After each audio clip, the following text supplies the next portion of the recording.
ಪ್ರಿಯಾಗ್ ಏನಂತ ಹೇಳಿದ್ರಿ? ನಾವು ಮನೆಯವರೆಲ್ಲ ಹರಕೆ ಕಟ್ಕೊಂಡಿದ್ದೀವಿ, ದೇವಸ್ಥಾನಕ್ಕೆ ಹೋಗ್ತಾ ಇದ್ದೀವಿ ಅಂತ ಹೇಳಿದ್ದೀನಿ. ಅದನ್ನು ಅವಳು ನಂಬಿದ್ದಾಳೆ. ಆದರೆ ಜಮ್ನಾ ಅವರು ಅವಳ ಜೊತೆ ಬರ್ತೀನಿ ಅಂತ ಕೂತಿದ್ದಾರೆ. ಆ ಜಮುನಾ ಬಂದರೆ ಎಲ್ಲ ಹಾಳಾಗತ್ತೆ. ಅವಳು ತುಂಬ ಚಾಲಾಕಿ. ಈಗೇನು ಮಾಡೋದು? ಪ್ರಿಯಾ ವಿಚಾರದಲ್ಲಿ ಅವ್ರ ಅಮ್ಮನೇ ಸರ್ಪಗಾವಲಾಗೋಗಿದ್ದಾರಲ್ಲ. ನೀವೇ ತಾನೇ ಕರ್ಕೊಂಬಂದಿದ್ದು ಪ್ರಿಯಾಗೆ ಒಂದು ಬಾಲದ ಥರ ಆ ಜಮುನಾ. ವೇದ ಮತ್ತಿನ್ನೇನು ಅದಕ್ಕೆ? ಅವಳ ವಿಷಯವಾಗಿ ನಮ್ಮ ಜೊತೆ ಎಲ್ಲ ಜಗಳ ಆಡಿದ್ರಿ. ಈಗ ಆ ವಿಷಯ ಬಿಟ್ಟು ಮುಂದೆ ಆಗಬೇಕಾಗಿರೋದ್ರ ಬಗ್ಗೆ ಯೋಚನೆ ಮಾಡು. ನಾಳೆ ಎಷ್ಟು ಗಂಟೆಗೆ ಹೋಗೋ ಪ್ಲ್ಯಾನ್ ಮಾಡಿದ್ದೀರಾ? ನಾಳೆ ಬೆಳಗ್ಗೆ 7 ಗಂಟೆಗೆಲ್ಲ ಹೊರಡಬೇಕು ಅಂತ ಅಂದ್ಕೊಂಡಿದ್ದೀವಿ. ಅಣ್ಣ ಬರಬಾರ್ದಲ್ವಾ? ಬರಬಾರ್ದು. ಅಣ್ಣ ಆಫೀಸಿಗೆ ರೆಡಿ ಆಗೋದು 7:15. ಅವನು ಸ್ನಾನಕ್ಕೆ ಹೋಗೋ ಟೈಮಲ್ಲಿ ನೀವು ಪ್ರಿಯಾನ ಕರ್ಕೊಂಡು ಬಂದ್ಬಿಡಿ. ವೇದಕ್ಕ, ನಾವು ಜಮುನಾ ಅವ್ರ ಬಗ್ಗೆ ತಲೆ ಕೆಡಿಸ್ಕೊತಾ ಇದ್ದೀವಿ. ವೇಟ್ ಅದೇ ಪಾಯಿಂಟಿಗೆ ಬರ್ತೀನಿ. ಆ ಬಾಯ್ ಬಡ್ಕಿ ಜಮ್ನಾ ಬಗ್ಗೆ ನಿಮ್ಗೆ ಯಾಕೆ ಟೆನ್ಷನ್ನು? ಎಲ್ರಿಗೂ ಒಂದು ವೀಕ್ನೆಸ್ ಇದ್ದೇ ಇರುತ್ತೆ. ನಾವು ಅದನ್ನು ಉಪಯೋಗಿಸ್ಕೊಳ್ಳೋಣ. ಅಂದರೆ ನಾಳೆ ಜಮುನಾ ಅವ್ರನ್ನ ಅವಾಯ್ಡ್ ಮಾಡಿ ಹೋಗ್ಬೋದು ಅಂತ ಹೇಳ್ತೀಯಾ? ಹೋಗ್ಬೋದು, ಯಾಕಾಗಲ್ಲ? ಹೇಗೆ ಅಂತ ಹೇಳಲ್ಲ, ಮಾಡಿ ತೋರಿಸ್ತೀನಿ. ನೀವು ಪ್ರಿಯಾನ ಕರ್ಕೊಂಡು ಹೋಗೋಕ್ಕೆ ರೆಡಿಯಾಗಿ.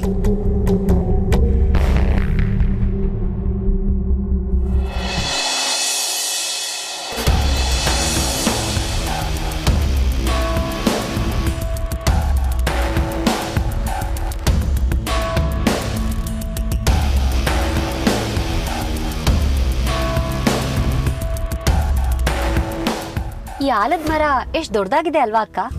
ಹೌದು, ತುಂಬಾ ವಿಶೇಷವಾಗಿದೆ. ಅಕ್ಕ, ಇದ್ರಲ್ಲಿ ಯಾವ ದೇವ್ರಿದೆ? ಅಲ್ಲೂ ನಮ್ಮ ಮನೆ ದೇವ್ರೇ ಇರೋದು. ಮತ್ತ ಅಲ್ಲಿ ಸ್ವಲ್ಪ ಹೊತ್ತು ಇದ್ದೋಗೋಣ.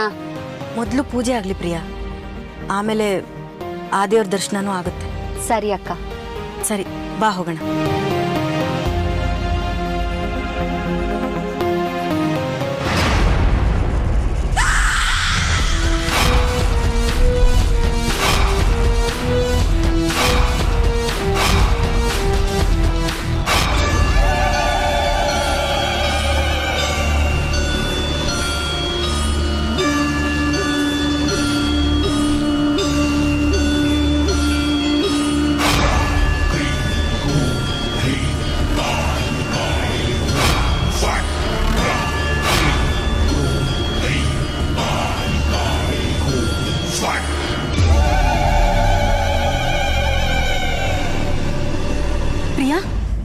ಪ್ರಿಯಾ, ಏನಾಯ್ತು? ಯಾಕೋ ತಲೆ ಸುತ್ತಾಗಾಯ್ತಕ್ಕ. ಒಂದು ಕ್ಷಣ ಮೈಯೆಲ್ಲ ನಡ್ಗೋ ರೀತಿ ಆಗೋಯ್ತು. ಅದು ಬೆಳಗಿಂದ ಏನೂ ತಿಂದಿಲ್ವಲ್ಲ, ಅದಕ್ಕೆ ಹೀಗಾಗ್ತಿದೆ. ಬಾ ಹೋಗೋಣ. ನಿಧಾನ.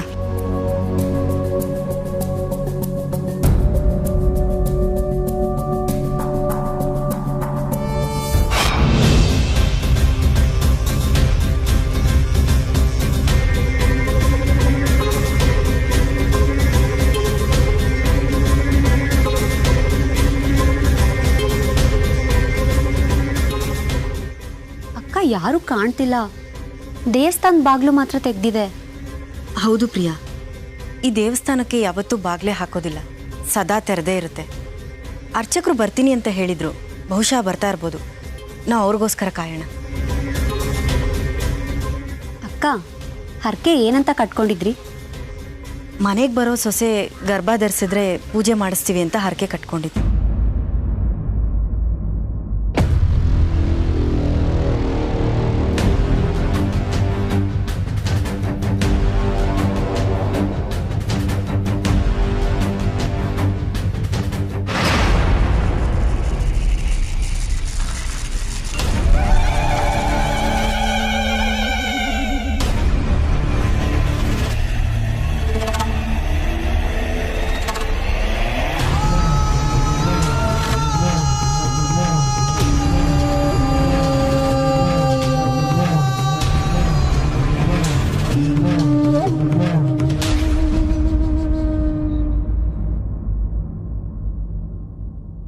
ಸ್ವಾಮಿ, ಹೆದರಬೇಡ ತಾಯಿ, ಅವಳಿಗೆ ಏನೂ ಆಗುವುದಿಲ್ಲ. ನಾವು ಅಂದುಕೊಂಡ ಕಾರ್ಯಗಳು ಮುಗಿಯುವ ತನಕ ಅವಳಿಗೆ ಪ್ರಜ್ಞೆ ಬರುವ ಹಾಗಿಲ್ಲ. ಅದಕ್ಕಾಗಿ ವಶೀಕರಿಸಿದ್ದೇನೆ.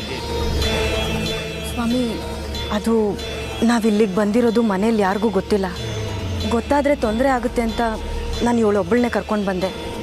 ಆಗಲಿ. ಓಂ ನಮಃ ಶಿವಾಯ, ಓಂ ನಮಃ ಶಿವಾಯ, ಓಂ ನಮಃ ಶಿವಾಯ, ಓಂ ನಮಃ ಶಿವಾಯ, ಓಂ ನಮಃ ಶಿವಾಯ.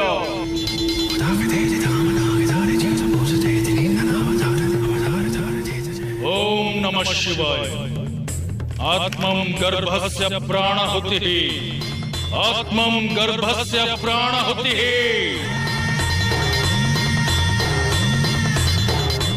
ಇಚ್ಛೆಯಂತೆ ಗರ್ಭಕ್ಕೆ ಸೇರಲು ತವಕದಲ್ಲಿರುವ ಆತ್ಮವೇ, ಹೋಗು, ನಿನ್ನ ಜನ್ಮವನ್ನು ಪುನರ್ ಪಡೆದುಕೋ, ಹೋಗು. ನಿನಗಾಗಿ ಮೀಸಲಿಟ್ಟ ಗರ್ಭದಲ್ಲಿ ಸೇರಿಕೋ. ಆತ್ಮಂ ಗರ್ಭಸ್ಯ ಪ್ರಾಣಹುತಿಃ.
ಗರ್ಭದಲ್ಲಿ ನಿನ್ನ ಮಗ ಚಿರುವಿನ ಆತ್ಮದ ಸ್ಥಾಪನೆಯಾಯಿತು.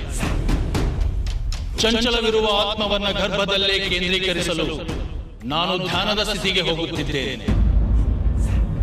ಯಾವುದೇ ಅಡಚಣೆಗಳಿಲ್ಲದೆ ಚಿರುವಿನ ಜನನವಾಗಲಿ ಎಂದು ಆತನಲ್ಲಿ ಬೇಡಿಕೋ. ಓಂ ನಮಃ ಶಿವಾಯ.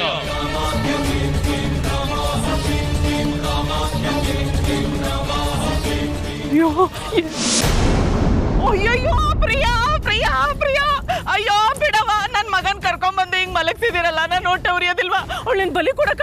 ಅಯ್ಯಯ್ಯೋ ನನ್ ಮಗಳ್ ಕಾಪಾಡು ಮಾದೇಶ್ವರ. ಕಿರ್ಚ್ಬಿಡಿ, ನನ್ನ ಮಾತು ಕೇಳಿ, ಅವಳಿಗೇನು ಆಗಿಲ್ಲ. ಅಯ್ಯೋ ಬಿಡವ ನನ್ ಕೈನ. ಅಯ್ಯ, ನನ್ನ ಮಗಳನ್ನ ಈ ಸ್ಥಿತಿಲಿ ನೋಡಿದ್ಮೇಲೂ ನಾನು ಸುಮ್ಮನೆ ಇರ್ಬೇಕಾ? ಸಾಕು, ಸುಮ್ಮನಿರವ. ನಿಮ್ಮನ್ನ ನಂಬ್ಕೊಂಡು ಬಂದಿದ್ದಕ್ಕೆ ಸರಿಯಾಗಿ ಅನ್ಯಾಯ ಮಾಡ್ತಿದ್ದೀರಾ. ನನ್ನ ಮಗಳನ್ನ ನಿಮಗ್ ಮಾರ್ಬಿಟ್ಟಿದೀವ. ನನ್ನ ಮಗಳನ್ನ ಕರ್ಕೊಂಡ್ಬಂದು ಬಲಿ ಕೊಡ್ಬೇಕು ಅಂತಿದ್ದೀರಾ? ಬಲಿ ಕೊಡಕ್ಕೆ ನನ್ನ ಮಗಳೇ ಬೇಕಾಗಿತ್ತಾ? ಇದ್ಯಾವ ಧರ್ಮ? ನೀವು ಒಂದು ನಿಮಿಷ ಬನ್ನಿ. ಏ ಹೋಗವ, ಇನ್ನು ಏನೇನ್ ಹೇಳಿ ನನ್ನ ನಂಬಿಸ್ಬೇಕು ಅಂತಿದ್ಯಾ? ನಾನು ನನ್ನ ಮಗಳು ತಾವು ಮಾತಾಡ್ಬೇಕು, ಸುಮ್ಕಿದ್ಬಿಡು ನೀನು. ನೋಡಿ, ಪ್ರಿಯಾಗೆ ಏನು ಆಗೋದಿಲ್ಲ ಅಂತ ನಾನು ಹೇಳ್ತಾ ಇದ್ದೀನಿ ತಾನೆ. ಪ್ರಿಯಾ ನನ್ನ ತಂಗಿ ಸಮಾನ. ಅವಳನ್ನ ಸಾಯಿಸಿ ನಾನು ಯಾವ ನರಕಕ್ಕೆ ಹೋಗ್ಲಿ ಹೇಳಿ? ಹಿಂಗೆ ಹಿಂಗೆ ಬಣ್ಣದ್ ಮಾತಾಡಿ ನಮ್ ಕುದ್ಗೆನೆ ಕುಯ್ದು ಬಿಟ್ರಿ. ನೀವು ಬೇಡ, ನಿಮ್ ಸಾವಾಸನೂ ಬೇಡ. ನಾನು ನನ್ನ ಮಗಳನ್ನ ಕರ್ಕೊಂಡು ಊರ್ಗೊಂಟೋಯ್ತೀನಿ. ನಿಮ್ ಶ್ರೀಮಂತಿಗೆನೆ ಬೇಡ ಕಣವ. ಪ್ರಿಯಾಗೇನು ಆಗಿಲ್ಲ ಅಂತ ಹೇಳ್ತಾ ಇದ್ದೀನಿ ತಾನೆ, ಯಾಕೆ ಈ ಥರ ಆಟ ಮಾಡ್ತಿದ್ದೀರಾ? ನನ್ನ ಮಾತು ಕೇಳಿ, ಬನ್ನಿ ನನ್ನ ಜೊತೆ. ಅಯ್ಯೋ ಪ್ರಿಯಾ, ಚೀ ಬಿಡವ ಕೈನ. ಇಡ್ ದಿನ ಮಾತಾಡಿ ಮೋಡಿ ಮಾಡಿದ್ ಸಾಕು. ಇನ್ಮೇಲೆ ಅದೆಲ್ಲ ನಂಬಕ್ಕಿಲ್ಲ ನಾನು. ನನ್ಗೆ ಮೋಸ ಮಾಡ್ತೀಯಾ? ನಂಗೆ ಶಾನೆ ದಿನದಿಂದ ಅನುಮಾನ ಇತ್ತು. ನಿನ್ ಗಂಡನ್ಗೆ ನನ್ನ ಮಗಳನ್ನ ಕೊಟ್ಟು ಮದ್ವೆ ಮಾಡಿ ಸುಳ್ಳೆಲ್ಲ ಹೇಳ್ದೆ ಅಲ್ಲ? ಸಾಯ್ತೀನಿ ಅಂತ ಸುಳ್ಳು ಹೇಳ್ದೆ. ಇದನ್ನೆಲ್ಲ ನಂಬಕ್ಕಿಲ್ಲ. ಯಾಕೆ ಮದ್ವೆ ಮಾಡ್ಸಿದ್ದು ಅಂತ ಈಗ ಹೇಳಲೇಬೇಕು. ಅಯ್ಯೋಯ್ಯೋ, ನಿಧಿಗೋಸ್ಕರನೇ ನನ್ನ ಮಗನ್ ಕರ್ಕೊಂಬಂದು ಅಲ್ಲಿ ಬಲಿ ಕೊಡಕ್ ಕಾಯ್ತಾ ಇದ್ದೀರಾ ಅಲ್ವಾ? ಗೊತ್ತಾಯ್ತು ನನಗೆ. ದಯವಿಟ್ಟು ಏನೇನು ಯೋಚನೆ ಮಾಡಬೇಡಿ. ನಾನು ಯಾರ ಜೀವನನೂ ಹಾಳು ಮಾಡೋದಕ್ಕೆ ಕರ್ಕೊಂಡು ಬಂದಿಲ್ಲ. ನಾನು ಯಾರನ್ನು ಬಲಿ ತಗೋತಾ ಇಲ್ಲ. ಮತ್ ಯಾಕೆ ನನ್ನ ಮಗನ್ ಕರ್ಕೊಂಬಂದು ದೇವಸ್ಥಾನದ ಮುಂದೆ ಹಂಗ್ ಮಲಗ್ಸಿದೀರಾ? ಪಾಪ ನನ್ನ ಮಗ ಮಲಗಿರೋದ್ ನೋಡಿ ಎಷ್ಟ್ ಬೇಸರ ಆಯ್ತು ಗೊತ್ತಾ? ಈ ತಾಯಿ ಹೊಟ್ಟೆ ಉರ್ದೋಯ್ತು. ಶ್ರೀಮಂತರ ತರ ಬದುಕ್ಬೇಕು ಅನ್ನೋ ಆಸೆ ನಮಗೂ ಐತೆ, ಒಪ್ಕೋತೀನಿ. ಹಂಗಂತ ನನ್ ಮಗಳನ್ನ ಬಲಿ ಕೊಟ್ಟು ಆ ಸಿಂಹಾಸನದ ಮೇಲೆ ಕೂತ್ಕೊಳ್ಳೋ ಕಟ್ಕಿ ತಾಯಿ ನಾನಲ್ಲ ಕಣವ.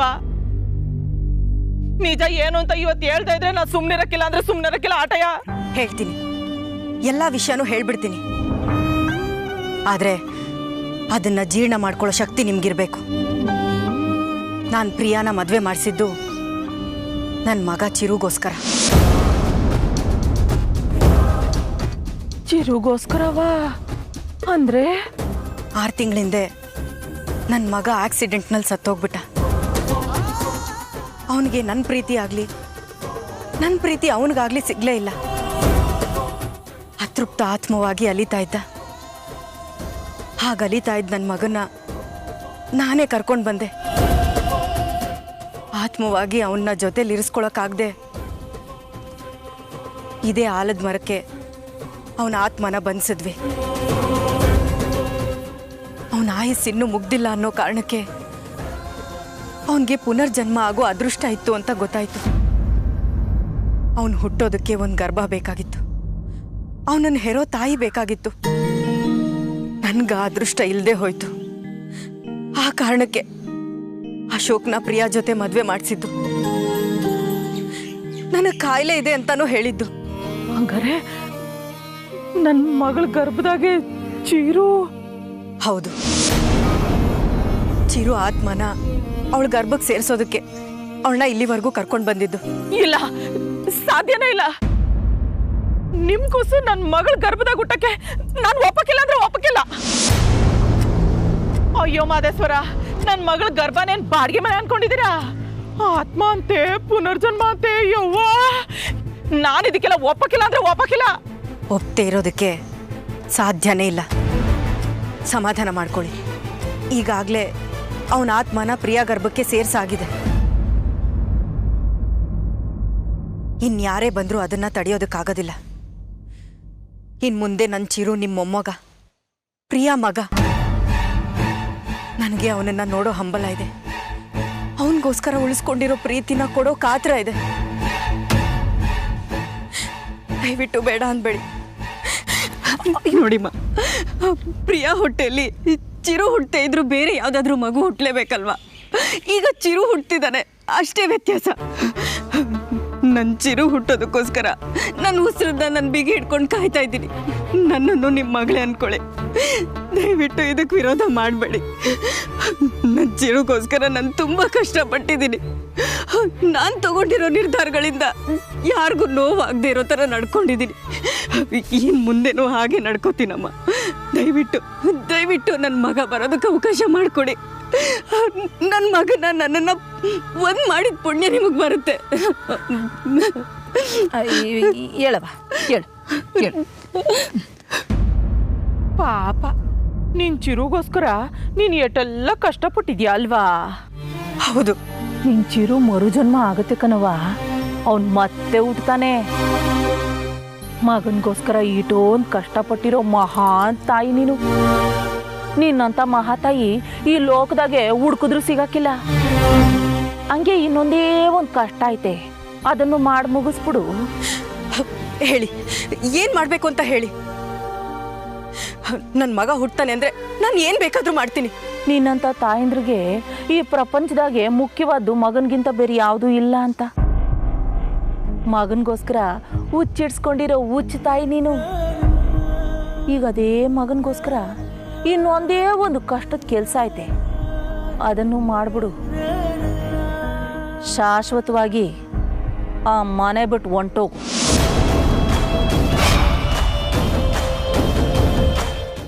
ನಿನಗೆ ನಿನ್ನ ಆಸೆ ಕನಸುಗಳು ಎಷ್ಟು ಮುಖ್ಯನೋ ನನಗೂ ನನ್ನ ಆಸೆ ಕನಸುಗಳು ಅಷ್ಟೇ ಮುಖ್ಯ. ನಿನಗೆ ನಿನ್ನ ಮಗ ಬೇಕು, ನನಗೆ ನನ್ನ ಮಗಳು ಬೇಕು. ನೀನು ಸಾಯ್ತೀಯ ಅಂತ ನಿನ್ನ ಗಂಡನಿಗೆ ನನ್ನ ಮಗಳನ್ನ ಕೊಟ್ಟು ಮದುವೆ ಮಾಡಿದೆ. ಆ ದೊಡ್ಡ ಮನೆಗೆ ಸೊಸೆಯಾಗಿ ಹೋಗ್ತಾಳೆ ಅನ್ಕೊಂಡೆ, ಆದರೆ ನೀನು ಸತ್ತು ಬದುಕ್ಬಿಟ್ಟೆ. ನನ್ನ ಕನಸುಗಳೆಲ್ಲ ಹಾಗೆ ಉಳ್ಕೊಂಡ್ಬಿಡ್ತು.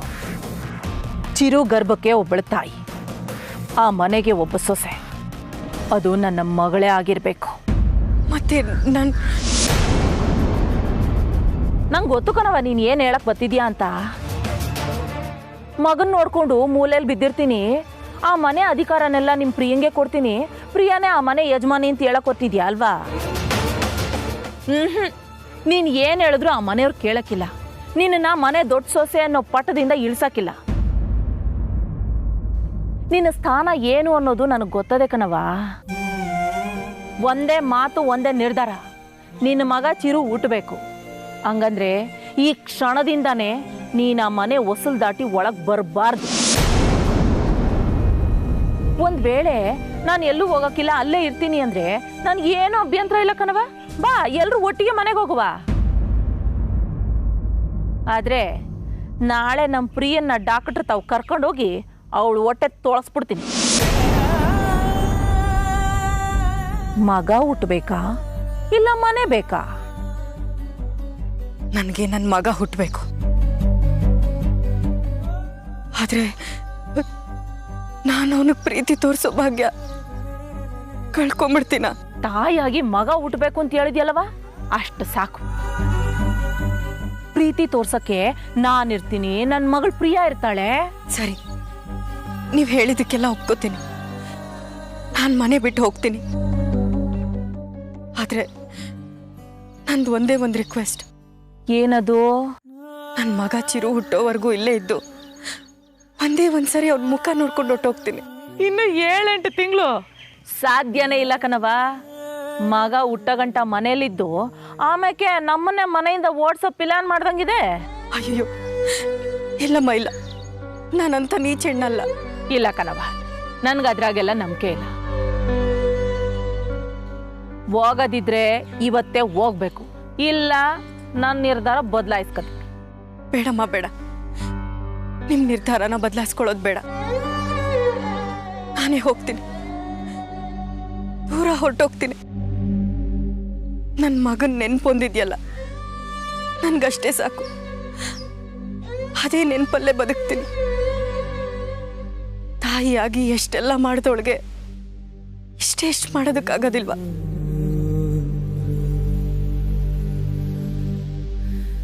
ನನ್ನ ಮಗನ್ನ ಚೆನ್ನಾಗಿ ನೋಡ್ಕೊಳ್ಳಿ. ಅವನಿಗೆ ಕಥೆಗಳಂದ್ರೆ ತುಂಬಾ ಇಷ್ಟ. ದಿನಕ್ಕೊಂದು ಕತೆ ಹೇಳಿ. ಅವನು ಆದರ್ಶ ವ್ಯಕ್ತಿ ಆಗ್ಬೇಕು, 100 ಜನಗಳಿಗೆ ಮಾದರಿ ಆಗ್ಬೇಕು ಅಂತ ದೊಡ್ಡ ಕನ್ಸು ಕಂಡಿದ್ದೆ. ನನ್ನ ಕನಸನ್ನ ನನಸು ಮಾಡಿ.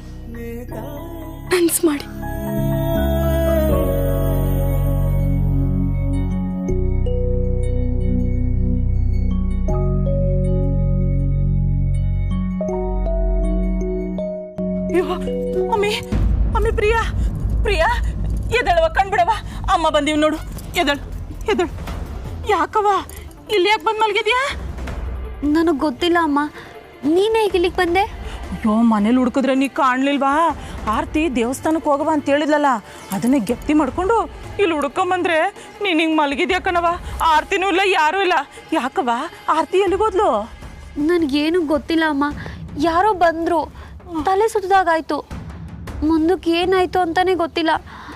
ಆರ್ತಿ ಅಕ್ಕ ನಾನು ಒಬ್ಳನ್ನೇ ಬಿಟ್ಟು ಎಲ್ಲೂ ಹೋದ್ರು. ಸರಿ, ಅವ್ರು ಎಲ್ಲಿಗಾರ ಹೋಗ್ಲಿ, ನೀ ಬಾ, ನಾವು ಹೋಗೋಣ ಮನೆಗೆ. ಯಾಕೋ ಶಾನೆ ಭಯ ಆಯ್ತೈತೆ, ಬಾ.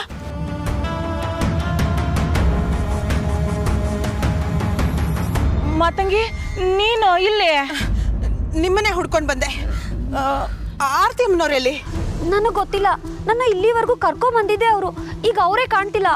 ನಾವು ಹುಡ್ಕಾಡಿದ್ವಿ, ಎಲ್ಲೂ ಕಾಣ್ತಾ ಇಲ್ಲ. ಮಗ ಒಬ್ಳೆ ಅಲ್ಲಿ ಮಲಗಿದ್ಲು, ಶಾನೆ ಭಯ ಆಯ್ತು ಕಣವ.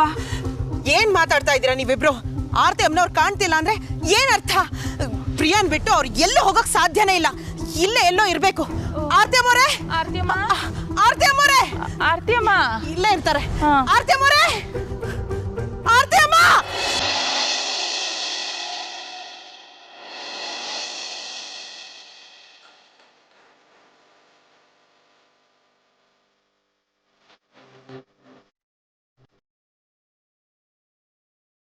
ಗರ್ಭಗುಡಿಯಲ್ಲಿರುವ ಕಲ್ಲಿಗೂ ರಸ್ತೆಯ ಮೇಲಿರುವ ಕಲ್ಲಿಗೂ ಎಷ್ಟು ವ್ಯತ್ಯಾಸವೋ, ದೇಹವಿರುವ ಆತ್ಮಕ್ಕೂ ದೇಹವಿಲ್ಲದಿರುವ ಆತ್ಮಕ್ಕೂ ಅಷ್ಟೇ ವ್ಯತ್ಯಾಸ. ಆತ್ಮಬಂಧನ ಇದು ಎಲ್ಲರ ಒಳಗಿರುವ ಬಿಡಿಸಲಾಗದ ಪ್ರೀತಿಯ ಬಂಧನ.